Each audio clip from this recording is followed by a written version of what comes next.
So welcome back to Mathomania. Today we are going to start with our chapter 2, exercise 2.1 of class 9, which is polynomials. So our first question is that we have to categorize whether they are the polynomials in one variable or not. हमें बताना है कि जो हमें given polynomial है whether it is in one variable or not. तो सबसे पहले हम देखेंगे first question का first part हमारे पास क्या है 4x square minus 3x plus 7। तो यहाँ पर x स्क्वायर है और यहाँ पर x है, तो आप सोचोगे कि वन वेरिएबल नहीं है, बट x स्क्वायर जो है वो किस वेरिएबल से बना है, x से ही बना है। When x is multiplied by x twice it becomes x square. तो x स्क्वायर और x सेम वेरिएबल ही है, so it is a variable in one variable. So yes, it is a variable in one variable. Sorry, it is a polynomial in one variable. Let's talk about its second part. We are having y square plus root 2. अब we are not concerned with the degree of constant. यहाँ पर constant का नहीं देखना है हमने, यहाँ पर वेरिएबल चेक करना है। वेरिएबल एक ही वेरिएबल है, तो यहाँ पर भी हमारे पास आंसर क्या बनेगा, yes that it is a polynomial in one variable. Now let's talk about it. What we are having, सबसे पहले जो रूट 2 है, आपको पता है किसी की भी पावर अगर रूट में है मतलब उसकी पावर आपके पास कितनी है 1/2। रूट का मतलब यही होता है प्लस t अंडर रूट 2। अब ये 2 अंडर रूट में है तो इससे हमें कोई इफेक्ट नहीं पड़ रहा, बट वेरिएबल्स आपको पता है वेरिएबल्स क्या होते हैं, ऐसे अल्फाबेट जिसकी वैल्यू हमें नहीं पता होती है। We have to find it.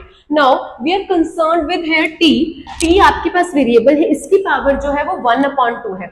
जब भी किसी वेरिएबल की पावर, पॉलिनोमियल्स क्या होते हैं जिसमें वेरिएबल्स आते हैं और पूरे अलजेब्रिक एक्सप्रेशन होते हैं जिससे आपको पूरा रिलेशन समझ आता है, बट जब भी आपके पास वेरिएबल हो उसकी पावर हमेशा किस फॉर्म में होनी चाहिए, होल नंबर की फॉर्म में। अगर वेरिएबल की पावर होल नंबर होगी then it will be termed as polynomial. Whole number मतलब कि या तो 0 हो या 1 हो 2 हो, ऐसे होनी चाहिए, ना तो उसकी पावर नेगेटिव होनी चाहिए और ना ही उसकी पावर हमारे पास फ्रैक्शन में होनी चाहिए। अगर आपके पास इन दोनों में से किसी चीज में पावर बनती है तो हमारे पास then it will not be termed as a polynomial. अब ध्यान से देखो, यहाँ पे जो t की पावर है वो क्या है आपके पास 1/2।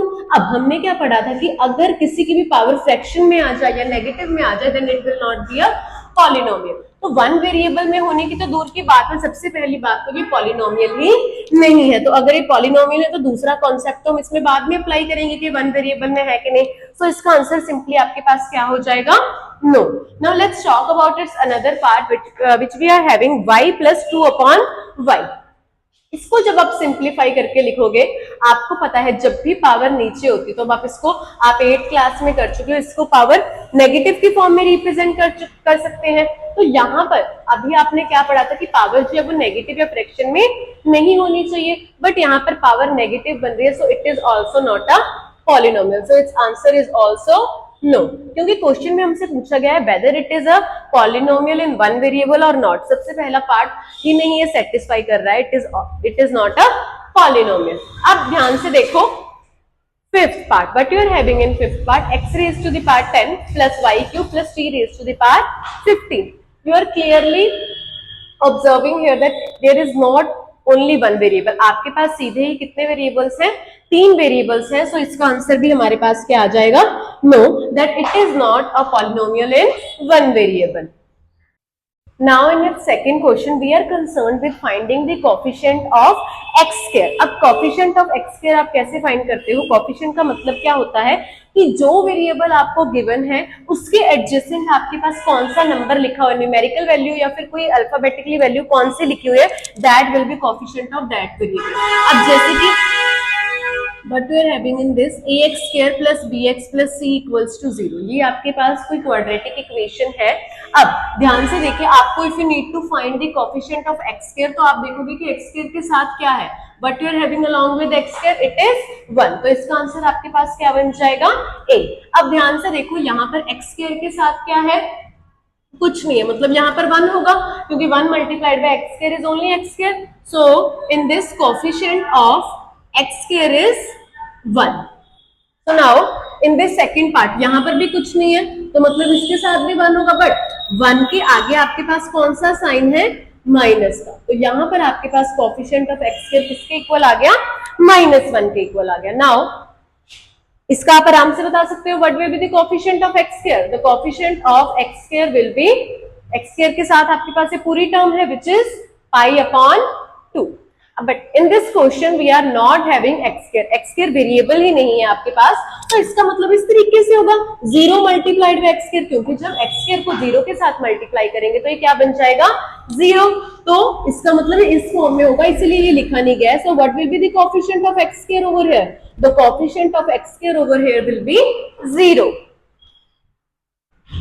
Now in question number 3, but we have to frame a binomial of degree 35. So first, before that, we have to know about that what is monomial, what is binomial, and what is trinomial, and what is polynomial. तो आपके पास monomial क्या होता है जिसमें सिर्फ एक term होती है, बाइनोमियल जिसमें 2 टर्म्स होती हैं, ट्राइनोमियल जिसमें 3 टर्म्स होती हैं, एंड पॉलिनोमियल जिसमें 4 टर्म्स या 4 से ज्यादा होती है। और ओवरऑल बाइनोमियल मोनोमियल को पॉलिनोमियल भी बोल सकते हैं, there is not any issue with that.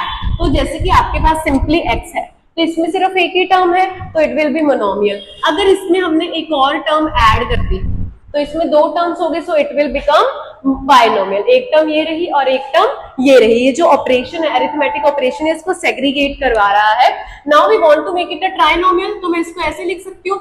अब इसमें टोटल कितनी टर्म्स आ गई 1 2 3, सो it will be a trinomial. अगर मैं इसमें एक और टर्म ऐड कर दूं तो it will become polynomial, polynomial जिसमें आपके पास 4 या 4 से ज्यादा टर्म्स होती हैं। अब आपको बाइनोमियल बनाना है जिसकी डिग्री कितनी हो 35। What do you mean by degree here? Degree जो होती है आपके पास हाईएस्ट पावर होती है पॉलिनोमियल की, that is known as the degree which will be discussing in its next question.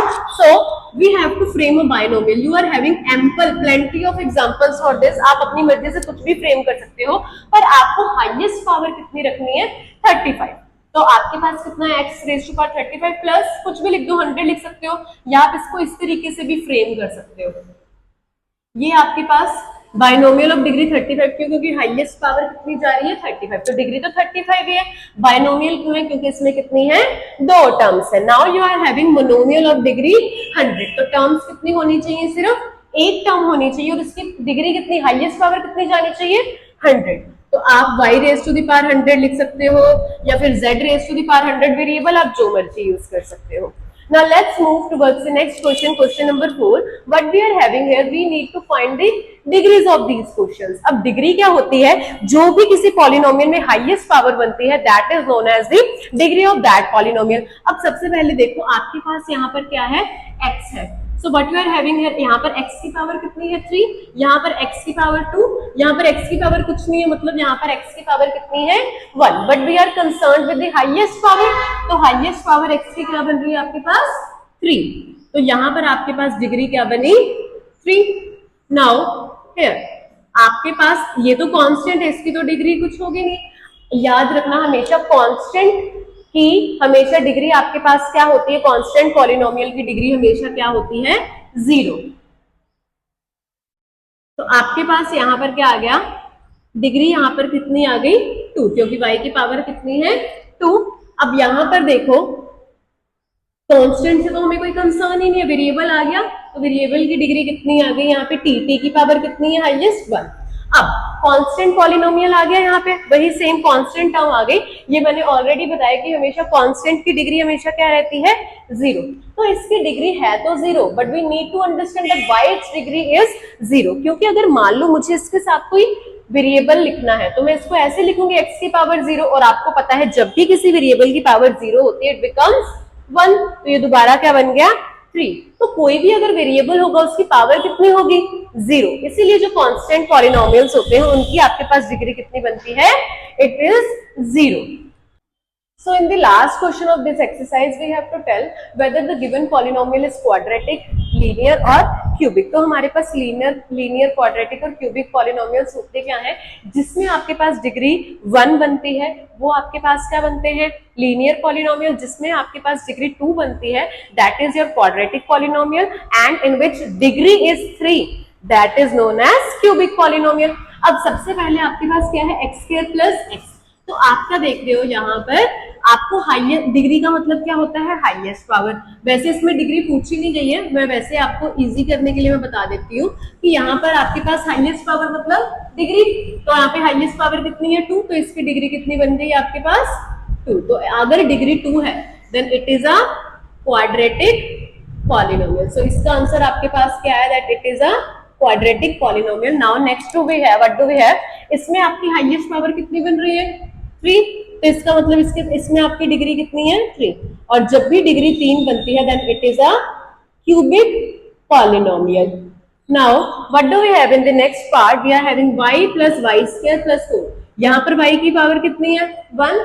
यहाँ पर y की पावर कितनी है, 2। But we are concern with the highest power, जो हाईएस्ट पावर होती है वही उसकी डिग्री बनती है। यहाँ पर डिग्री कितनी बनी, 2। सो it is a quadratic polynomial. जब भी आपके पास डिग्री 2 बनती है it is a quadratic polynomial. अब नेक्स्ट में देखो 1 प्लस एक्स, एक्स की पावर कितनी है, 1। तो मतलब डिग्री आपके पास क्या है, 1। और मैंने आपको बताया कि जब भी डिग्री 1 के इक्वल होती है it means it is a linear polynomial. Now let's move towards further with the next part, but we are having 3t। यहाँ पर भी t की पावर कितनी है, वेरिएबल की पावर 1 है, मतलब डिग्री आपके पास 1 है। So it will be a linear polynomial. Now next what do we have, r square. R square variable की हाईएस्ट पावर कितनी है, 2। सो इसकी डिग्री आपके पास क्या बनी, 2। ये डिग्री वाला पार्ट किसी भी पार्ट में बताना जरूरी नहीं है, बट ये इजी हो जाए इसीलिए मैं बता रही हूँ। सो यहाँ पर डिग्री 2 है, so it is a quadratic polynomial. Now what do we have, यहाँ पर 7x क्यूब, वेरिएबल की हाईएस्ट पावर कितनी है, 3। It means its degree is 3। So it will be a cubic polynomial. And don't forget to like, share and subscribe. Give me some suggestions as well in the comment section and share this video as much as you can. Thank you.